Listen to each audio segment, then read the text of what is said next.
தமிழ்நாடு சத்துணவு ஊழியர் சங்கத்தினுடைய மாநில மையத்தினுடைய நிர்வாகிகள் இன்று தமிழக முதலமைச்சர்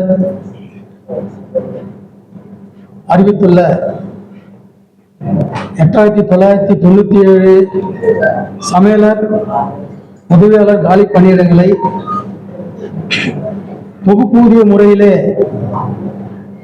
அவர்களை பணியமர்த்துவது குறித்து எவ்வளவு மாநில நிர்வாகிகள் கூட்டம் நடத்தி அதில் இந்த 8997 உதவியாளர் பணியிடங்கள் நிரப்புவது என்பது இது சமூக நீதி அரசு என்பது இந்த உதவியாளர் பணி அமர்த்துவதன் மூலம் சமூக நீதி கொள்கைக்கு புறம்பாக இந்த அரசு செயல்படுகிறது. ஏறக்குறைய தமிழகம் முழுவதும் 53,000க்கும் மேற்பட்ட சத்துணவு கூடங்களில் பணியிடங்கள் காலியாக உள்ளது. அமைப்பாளர், சமையலர், உதவியாளர் என்று அந்த 53,000 காலி பணியிடங்களும் ஏறக்குறைய 10 ஆண்டுகளாக நிறைவேற்ற அதை நிரப்பாமல் கடந்த கால தேர்தல் கால வாக்குறுதியிலே 313வது பத்தியில் தேர்தல் வாக்குறுதியாக திராவிட முன்னேற்ற கழக அரசு ஆட்சிக்கு வந்தால் தொகுப்பூதிய மதிப்பூதிய முறைகளை ஒழித்து சத்துணவு ஊழியர்களுக்கு முறையான காலமுறை ஊதியம் வழங்கப்படும், அதோடு குடும்ப பாதுகாப்பு ஓய்வூதியம் வழங்கப்படும் என்றெல்லாம் தேர்தல் வாக்குறுதியிலே அளித்திருந்தார்கள். ஆனால் தேர்தல் வாக்குறுதியை நிறைவேற்றாமல் ஏறக்குறைய 42 மாதங்கள் கழிந்த நிலையில் இப்பொழுது அவசரமாக ஒரு 8993 உதவியாளர் பணியிடங்களை 3000 ரூபாய் தொகுப்பூதிய முறையில் பணி அமர்த்துவது என்பது இது சமூக நீதி கொள்கைக்கு எதிரானது. என தொகுப்பூதிய மதிப்பூதிய முறையை ஒழிப்பேன் என்று சொல்லிதான் ஆட்சிக்கு வந்தார்கள். ஆனால் வந்த இந்த 42 மாத காலத்தில் சத்துணவு திட்டத்திற்கு என்று ஒரு பெரிய எந்த விதமான ஒரு சத்துணவு ஊழியர்களுடைய வாழ்க்கையில் முன்னேற்றமும் காணப்படவில்லை. ஆனால் இந்த தொகுப்பூதிய முறை என்பது இந்த கிட்டத்தட்ட தனியார் மையத்தை நோக்கி இந்த அரசு சென்று கொண்டிருக்கிறதோ என்ற ஒரு அச்சம் என்பது ஏற்பட்டுக் கொண்டிருக்கிறது. வேலையிலே பார்த்தீங்கன்னு சொன்னா ரொம்ப குறைந்த சம்பளத்தில், அதுவும் கிராமப்புறத்தில் படித்த தாழ்த்தப்பட்ட பிற்படுத்தப்பட்ட மக்கள் கடைநிலையாக தான் இந்த பணிக்கு வருகிறாங்க. அதுவும் கடைநிலை சம்பளம் இது. இந்த சம்பளத்தையே தொகுப்பூதிய முறையில் வழங்குவேன் என்று சொல்லுவது இது ஒரு சமூக நீதி அரசுக்கு இது சரியானதாக இல்லை என்பதை தமிழ்நாடு சத்துணவு ஊழியர் சங்கம் சுட்டிக்காட்டுகிறது. அதோடு பார்த்தீங்கன்னு சொன்னா இன்றைக்கு அமைப்பாளர் பணியிடங்கள் ஒவ்வொரு அமைப்பாளரும் ஏறக்குறைய 4-5 மையங்களை பார்க்க வேண்டிய ஒரு அவல சூழல் ஏற்பட்டிருக்கிறது. இப்படி தமிழகம் முழுவதும் ஏறக்குறைய 53,000 காலி பணியிடங்களை வைத்துக் கொண்டு சத்துணவு திட்டத்தை சிறப்பாக நிறைவேற்றும் என்று ஒரு புறத்திலே அரசும் அதிகாரிகளும் சத்துணவு ஊழியர்களை நிர்பந்தப்படுத்துகின்ற செயல் என்பது இருக்கிறது. அந்த தொகுப்பூதிய முறையிலே பணியமர்த்தக்கூடிய ஊழியர்கள் ஏறக்குறைய இப்ப நாங்க சிறப்பு காலமுறை ஊதியத்திலே பணியாற்றுகின்றோம். இந்த சிறப்பு காலமுறை ஊதியத்தை கொண்டு வந்ததே பார்த்தீங்கன்னு சொன்னா திராவிட முன்னேற்ற கழகத்தினுடைய கலைஞர் ஐயா மு கருணாநிதி அவர்கள் தான் சத்துணவு ஊழியர்களுக்கு சிறப்பு காலமுறை ஊதியத்தை கொண்டு வந்தார்.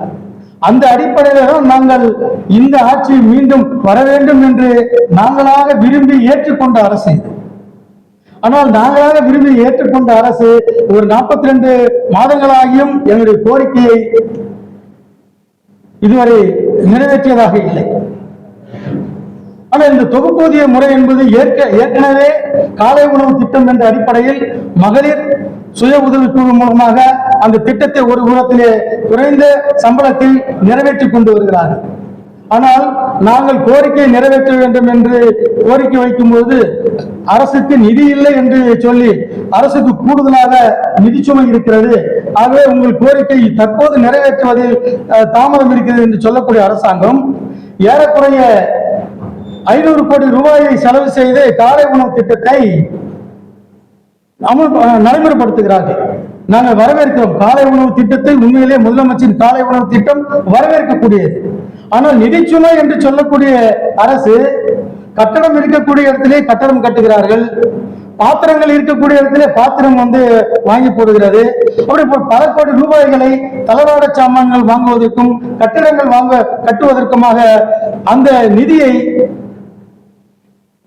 சத்துணவு காலி பணியிடத்தை நிரப்பி சத்துணவு ஊழியரிடமே அந்த காலை உணவு திட்டத்தை வழங்கி இருந்தால் அரசுக்கு நிதி இழப்பு ஏற்படாமல் நிதி சுமையும் இல்லாமல் எங்களுடைய கோரிக்கையை நிறைவேற்றப்பட்டிருக்கும்.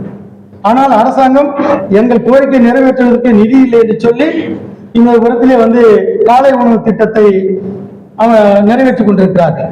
அந்த காலை உணவு திட்டத்திலே பணியாற்றக்கூடிய ஏறக்குறைய 1,20,000 ஊழியர்கள் புறவாசல் வழியாக பணியமர்த்தப்பட்டிருக்கிறார்கள் குறைந்த கூலி.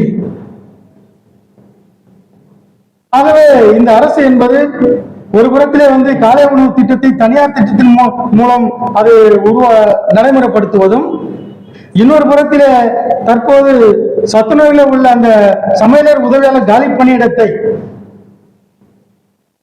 தொகுப்பூதிய முறையிலே பணியமர்த்துவது என்பதும் ஒரு தனியார் மயத்தை நோக்கி இந்த திட்டம் செல்லுகிறதா என்ற ஒரு சூழல் இருக்கிறது.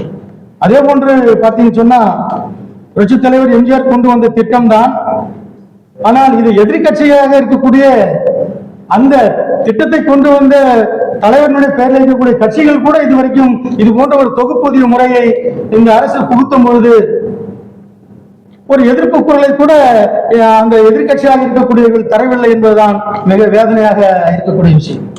அப்ப படிப்படியாக இந்த திட்டத்தை தனியார்மயம் என்ற முடிவிலே கொண்டு போகிறார்கள். அதாவது அது என்ன சொல்லியிருக்காங்கன்னு சொன்னா அந்த 95 அந்த ஜீவோவில் 12 மாதங்களுக்கு பிறகு நாங்கள் அது அவர்களை சிறப்பு காலமுறை ஊதியமாக பணியமர்த்துவோம் என்று. நாங்கள் இந்த சிறப்பு காலமுறை ஊதியம் வாங்குவதற்கு 30 ஆண்டு காலம் போராடி இருக்கிறோம். சிறப்பு ஆரம்பத்தில் மதிப்பூதியம் பெற்று அதுக்கப்புறம் தொகுப்பூதியம் பெற்று அதற்கப்புறம் தான் நாங்கள் சிறப்பு காலமுறை ஊதியத்தில் வந்திருக்கிறோம். சிறப்பு காலமுறை ஊதியத்தில் ஏறக்குறைய ஒரு 14-15 வருடங்கள் தான் ஆகிறது. 30 ஆண்டு காலம் அது கொத்தடிமை கூலி முறையில் நாங்கள் வேலை செய்து மீண்டும் அதே கொத்தடிமை கூலி முறைக்கு சத்துணவு ஊழியர்களை தள்ளுவது என்பது இந்த அரசுக்கு நல்லதல்ல என்பதை நாங்கள் சுட்டிக்காட்ட விரும்புகின்றோம். அதே போன்று பார்த்தீங்கன்னு சொன்னா ஓய்வூதியம், உலகத்திலே இல்லாத ஒரு ஓய்வூதியம் சத்துணவு ஊழியர்களுக்கு தான் வழங்கப்படுகிறது, 2000 ரூபாய். இதை கூட எங்களுக்கு ஓய்வூதியமாக வழங்கியவர் நமது முன்னாள் முதல்வர் டாக்டர் கலைஞர் அவர்களுடைய ஆட்சியில் தான் 700, 600, 500 என்ற அடிப்படையில் சத்துணவு ஊழியர்களுக்கு ஓய்வூதியம் வழங்கப்பட்டது.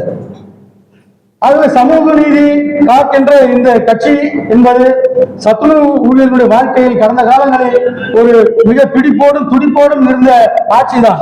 அந்த அடிப்படையில தான் நாங்களும் இந்த ஆட்சி மீது மிக பற்று கொண்டுள்ளோம். ஆனால் இப்போது வெறும் 2000 ரூபாய் கொடுக்குறாங்க. இந்த 2000 ரூபாய் கூட பாத்தீங்கன்னு சொன்னா இப்போ தற்போது ஆட்சிக்கு வந்த திராவிட முன்னேற்ற கழகம் பல கிராம கோயில் பூசாரிகளுக்கு அதே மாதிரி கிராமத்தில் உள்ள சித்த மருத்துவர்களுக்கு அதே போன்று நம்முடைய ஓய்வூதியம் முதியோர் பென்ஷன் போன்றவற்றையெல்லாம் கடந்த கால பட்ஜெட்ல எல்லாம் ஏற்றி இருக்கிறாங்க. ஆனால் சத்துணவு ஊழியர்கள் 2000 ரூபாய் ஓய்வூதியத்தை ஏறக்குறைய 8 ஆண்டுகளாக வாங்கிவார். உதாரணத்திற்கு ஒரு வருஷத்துக்கு ஒரு 100 ரூபாய்னா கூட இன்னைக்கு ஒரு 800 ரூபாய் கூடி இருக்கலாம். ஆனால் எல்லா துறைகளிலும் உள்ள ஓய்வு பெற்றவர்களுக்கு அந்த தொகை என்பது கூடுதலாக வழங்கப்பட்டு வருகிறது. ஆனால் சத்துணவு ஊழியர்களோட ஓய்வு பெற்ற பிறகு அந்த 2000 மட்டும்தான் 8 வருடமாக வழங்கப்படுகிறது. அதனால் ஒரு சிறிய மாற்றத்தை ஏற்படுத்த வேண்டும் என்று பல்வேறு கோரிக்கைகளை வைத்து போராடுகிறோம். ஆனால் அதற்கும் நிதி இல்லை என்று சொல்லி இந்த அரசாங்கம் கைவிரித்து சொல்லுகிறது. 2000 ரூபாய் வச்சு ஒரு முதிய, அதாவது அந்த ஓய்வு வயது என்பது தம்மை பராமரித்துக் கொள்ளுகிற வயது, மருத்துவத்திற்கு ஏகப்பட்ட செலவு செய்யக்கூடிய வயது. அந்த காலத்திலும் பார்த்தீங்கன்னு சொன்னா ஒரு 2000 ரூபாய் தான் ஓய்வூதியம் என்பது இது ஏற்றுக்கொள்ள முடியாத ஒரு ஓய்வூதியம். அதையும் இந்த இருக்கின்ற இந்த 18 மாத ஆட்சி காலத்திலாவது நிறைவேற்றி தருவார் என்று ஒரு 100% நம்பிக்கை எங்களுடைய சங்கத்திற்கு உண்டு. நிறைவேற்றி தர வேண்டும். அதே போன்று பார்த்தீங்கன்னு சொன்னா இன்றைக்கு படித்து விட்டு ஏராளமான பேர் வேலையில் இருக்காங்க. சத்துணவு அமைப்பாளர் பணி என்பது ஏறக்குறைய இன்னைக்கு 20,000 பணியிடங்கள் அமைப்பாளர் பணி காலி பணியிடமாக இருக்கிறது. 1,24,000 பணியிடங்களாக இருந்தது இப்போது ஏறக்குறைய 78,000 பணியிடங்களாக சுருங்கிவிட்டது.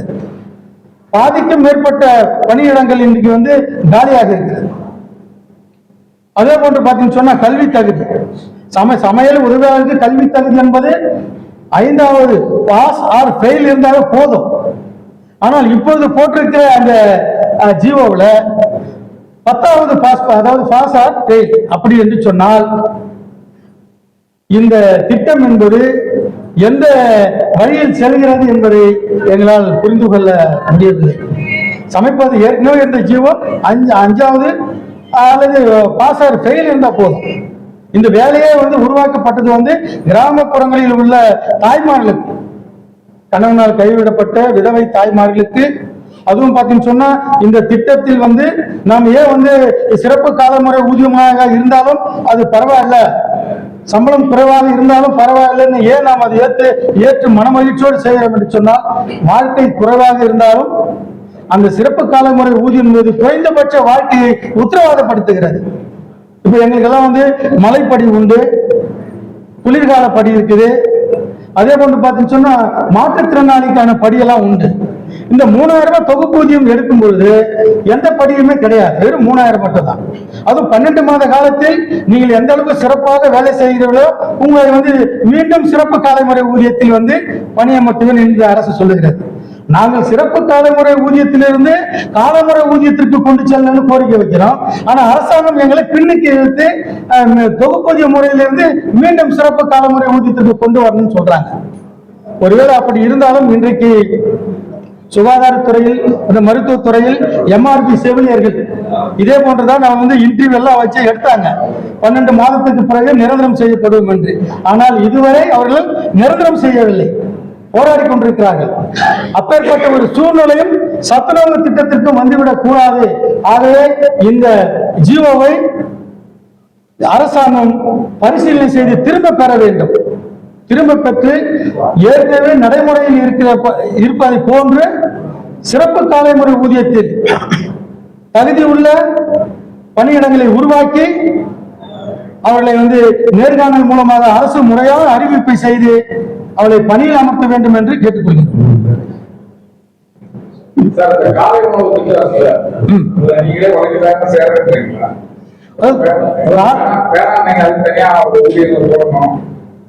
அதாவது அரசாங்கம் நிதிச்சுமை, ஏராளமான நிதிச்சுமை இருக்கு, அதனால உங்களுக்கு கோரிக்கை நிறைவேற்ற முடியலன்னு சொல்றாங்க. ஆனால் ஒரு 500 கோடி ரூபாய் காலை உணவு திட்டத்துக்கு போடுறாங்க. அங்க புதியதாக ஏறக்குறைய 1,20,000 பணியாளர்கள் குறைந்த சம்பளத்தில் பணியமர்த்துறாங்க.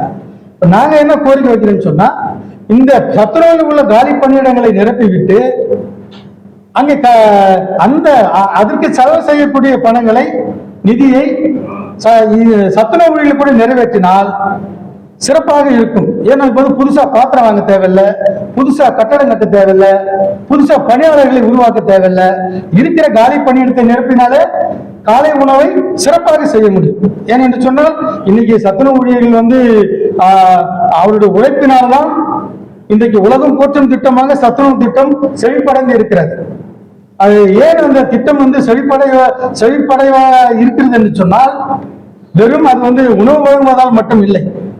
ஏறக்குறைய அந்த திட்டத்திலே 1.5 லட்சம் பணியாளர்களுடைய குடும்பங்கள் அதில் வந்து பணியாற்றிக் கொண்டிருக்கிறது. 1.5 லட்சம் குடும்பங்கள் சார்ந்த உயிர் வாழ்ந்து கொண்டிருக்கிறது. அதுவே அந்த திட்டத்திற்கு வந்து உயிர் இருக்கிறது. அப்ப அந்த காலி பணியிடத்தை நிரப்பிவிட்டு அந்த திட்டத்தை நிறைவேற்றலாம் என்றுதான் எங்களுடைய சங்கம் கோரிக்கை வைத்தது. கூட ஏற்கனவே பெண்கள் என்று சொல்லக்கூடிய இந்த அரசாங்கம் அந்த பெண்களை கொத்தடிமைத்தனமான ஊதியத்தை வழங்கி மீண்டும் அவர்களுடைய உழைப்பு சுரண்டலை உள்ளாக்குவதை நாங்கள் அதை வரவேற்கவில்லை.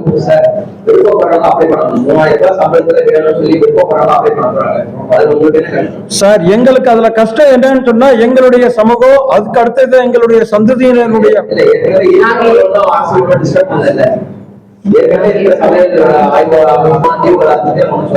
தனியார் மயம் என்பது இந்த திட்டத்தில் வந்து தனியார் மயத்து மகளிர் திட்டத்தினுடைய வழங்குறாங்க. 1500 ரூபாயில குடும்பம் நடத்துறாங்க. ஆனால் இது இந்த குறைந்த சம்பளம் என்பது அங்கே உள்ள வழியை உருவாக்கும். இந்த ஊதியம் என்பது ஒரு வேலையில் ஒரு பணியில் 2 விதமான ஊதியங்கள் ஒரு ஒற்றுமை உருவாக்குவதில் வந்து குழப்பம் ஏற்படும்.